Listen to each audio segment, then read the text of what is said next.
Hello students, your subject is business economics and today's topic is cost and revenue. आज जो हम discuss करेंगे what about कि what is cost and what is revenue.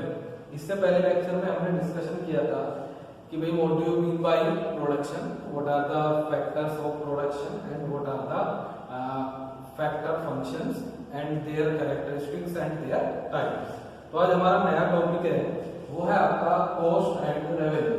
तो सबसे पहले हम डिस्कस करेंगे कि भाई व्हाट इज कॉस्ट, आपकी कॉस्ट क्या होती है। बेसिकली कॉस्ट क्या होती है कि जब हम कोई भी कमोडिटी या कोई भी हम प्रोडक्ट प्रोड्यूस करते हैं तो उस प्रोडक्ट या कमोडिटी को बनाने के लिए हमारा जो भी एक्सपेंडिचर होता है, ठीक है, उसे हम कॉस्ट कहते हैं। या जो भी हमारी मनी वहां पर इनकर्ड होती है किसी भी प्रोडक्ट को बनाने के लिए, उसे हम बेसिकली क्या कहते हैं, उसे हम कॉस्ट कहते हैं।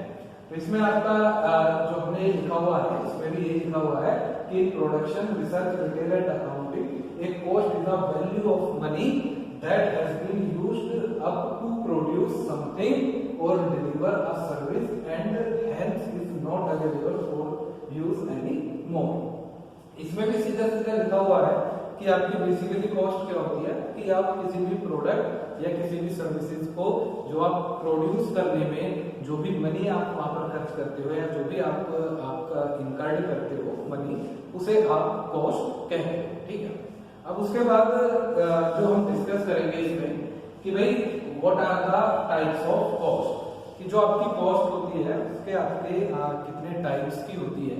वैसे तो यदि हम बात करें टाइप्स ऑफ कॉस्ट की तो उसके बहुत सारे टाइप्स होते हैं, लेकिन हम यहाँ पर इन इकोनॉमिक्स या इस टॉपिक के अंदर हम 4 या 5 टाइप की कॉस्ट के बारे में डिस्कस करेंगे। तो इसमें सबसे पहले आती है हमारी fixed cost. Basically fixed cost आपकी होती क्या है कि जो कॉस्ट हम एक बार लगा देते हैं और वो आगे तक हमारे प्रोडक्शन प्रोसेस में फिक्स रहती है, उसे हम फिक्स्ड कॉस्ट कहते हैं। अब कैसे रहती है कि फिक्स कॉस्ट के अंदर आपकी क्या क्या चीजें आती हैं, आपकी लैंड आ जाती है, ठीक है, आपकी बिल्डिंग आ जाती है, ठीक है, आपका फर्नीचर आ जाता है, ठीक है। तो ये सारी चीजें क्या है कि आपने एक बार अपना सेटअप लगा दिया तो चाहे तो आप पर मंथ 1000 यूनिट प्रोड्यूस करो या पर मंथ 1500 यूनिट प्रोड्यूस करो, उसे 1 साल तक प्रोड्यूस करो, उसे 2 साल तक प्रोड्यूस करो, तो जो हमने कॉस्ट एक बार फिक्स कॉस्ट लगा दी है तो वो वहां पर हमारी फिक्स ही कॉस्ट रहेगी। तो इसलिए हम उसे क्या कहते हैं, फिक्स्ड कॉस्ट कहते हैं। और बेसिकली किसी भी ऑर्गेनाइजेशन के अंदर जो फिक्स कॉस्ट होती है उसके अंदर आपकी क्या क्या चीजें आती हैं, आपकी बिल्डिंग ऑफ ए फैक्ट्री आ जाती है, ठीक है, आपकी कुछ लीगल फॉर्मेलिटीज आ जाती हैं, आपकी इंश्योरेंस फैसिलिटी उसके अंदर आ जाती है कि आपने ईयरली आपने एक अमाउंट दे दिया अपना इंश्योरेंस का और उसके बाद जो है वो चीजें आपकी फिक्स हो जाती हैं। 1 ईयर तक आपको उनके ऊपर कोई भी कॉस्ट इनकर्ड नहीं करनी होती है, ठीक है।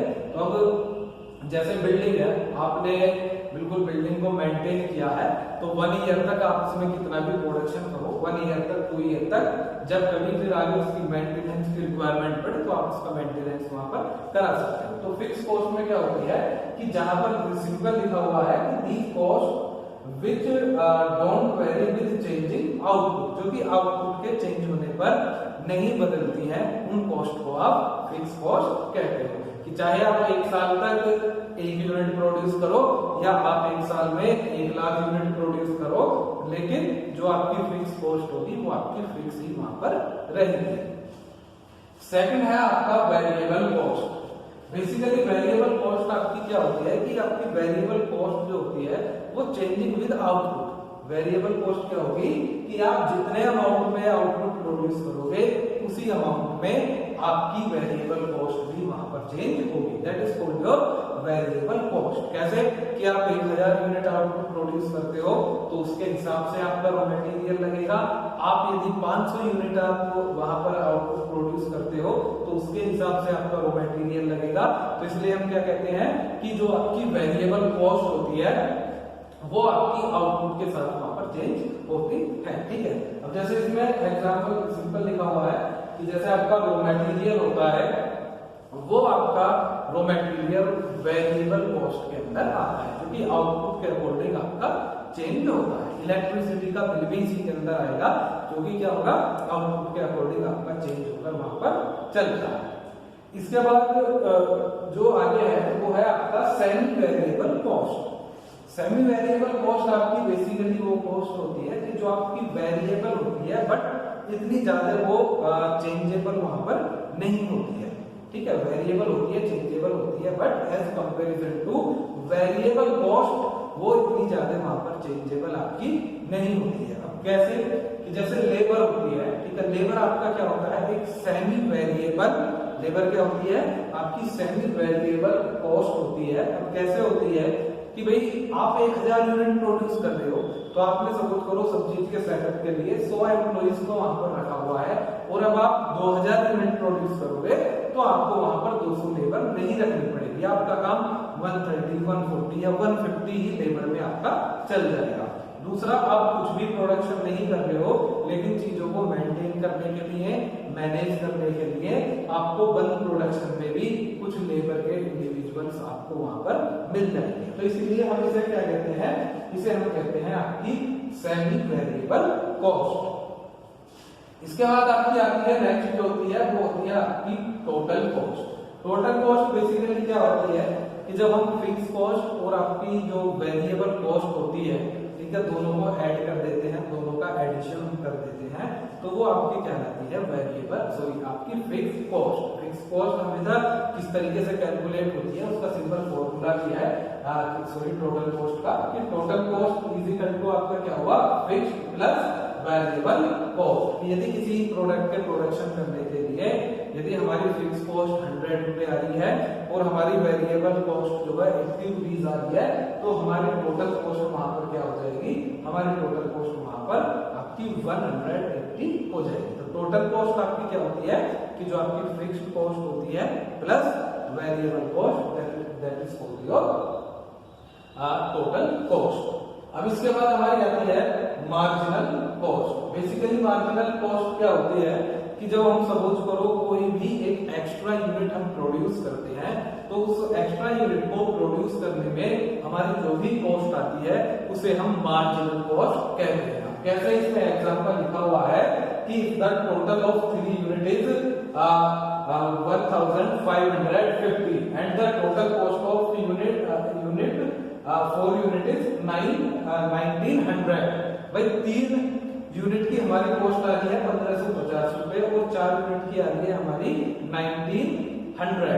तो हमारी जो क्या होगी मार्जिनल कॉस्ट क्या होगी 4th यूनिट की, हम 1900 में से आपका 1550 को सब्सट्रैक्ट कर देंगे तो हमारी मार्जिनल वहां पर कॉस्ट क्या आएगी, हमारी मार्जिनल कॉस्ट वहां पर 350 आएगी। तो सिंपल है मार्जिनल कॉस्ट, कोई भी आप एडिशनल यूनिट का प्रोडक्शन करते हो उसमें जितनी भी कॉस्ट आपकी ऐड होती है उसे आप मार्जिनल कॉस्ट वहां पर कहते हैं, ठीक है। तो ये तो आपका हो गया हमारा कि भाई what is cost and what are the types of cost, जिसमें हमने फिक्स कॉस्ट पढ़ी जो कि फिक्स रहती है, वेरिएबल चेंजेबल होती है, सेमी भी चेंजेबल होती है but as comparison to fix cost sorry variable cost कम होती है।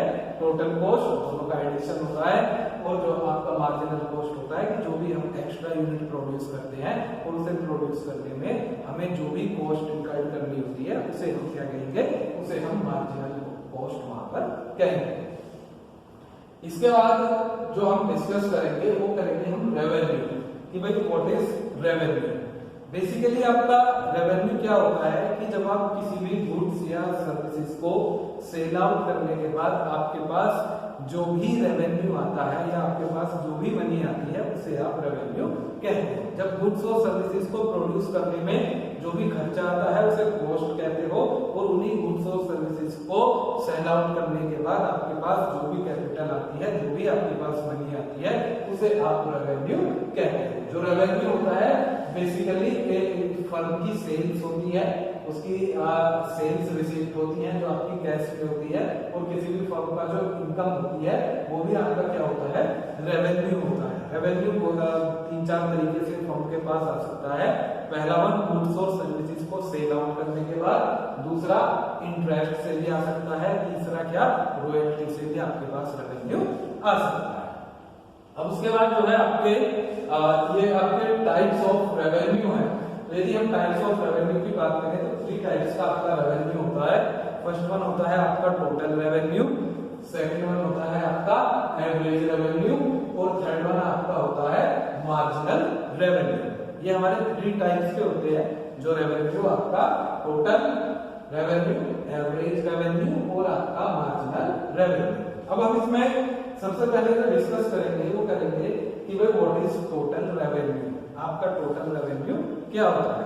टोटल रेवेन्यू बेसिकली क्या होता है कि किसी भी सेलर द्वारा, कोई भी सेलर है, ठीक है, उसके थ्रू सेल की हुई जितनी भी यूनिट्स होती हैं और पर यूनिट जो भी आपका रेट होता है आपकी यूनिट का, उसे हम जब मल्टीप्लाई कर लेते हैं तो हमारा टोटल रेवेन्यू वहां पर निकल आता है। अब कैसे कि हमने पर यूनिट जो हमारी कॉस्ट है वो 5 रुपीज है and we have to sell about 100 units of product, then total revenue will be 500 into 5 कि जो भी आपने टोटल सेल करी है इनटू जितनी भी यूनिट आपने सेल करी है इनटू पर यूनिट आपकी क्या आपको रेवेन्यू आ रहा है, उसका जब आप मल्टीप्लाई करोगे तो वो वहां पर आपका क्या होगा, वो वहां पर आपका टोटल रेवेन्यू होगा। ठीक है, इसका आपका ये फॉर्मूला भी लिखा हुआ है टोटल रेवेन्यू का। टोटल रेवेन्यू आपका क्या है कि जो भी आपने टोटल रेवेन्यू का फॉर्मूला लिखा हुआ है इसमें